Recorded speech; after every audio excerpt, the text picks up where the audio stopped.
మంచిర్యాలలో రైలు ప్రయాణికులు హల్చల్ చేశాడు. రైల్లో సీటు దొరకలేదని ప్రమాదకరంగా ప్రయాణం చేశాడు. గోరఖ్పూర్ ఎక్స్ప్రెస్ రైలు బోగీల మధ్య ప్రయాణికుడు కూర్చొని విన్యాసం చేశాడు. దీంతో మంచిర్యాల వద్ద ప్రయాణికుడిని రైల్వే పోలీసులు కిందకు దించారు. దీనిపై పోలీసులు విచారణ చేపట్టారు.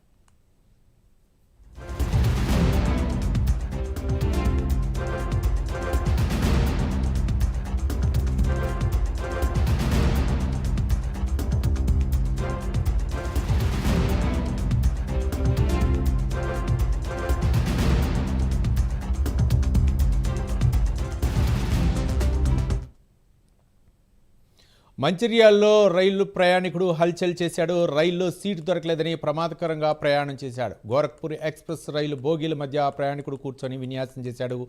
దీంతో మంచిర్యాల వద్ద ప్రయాణికుడిని రైల్వే పోలీసులు కిందికి దించారు. దీనిపై పోలీసులు విచారణ చేపట్టారు.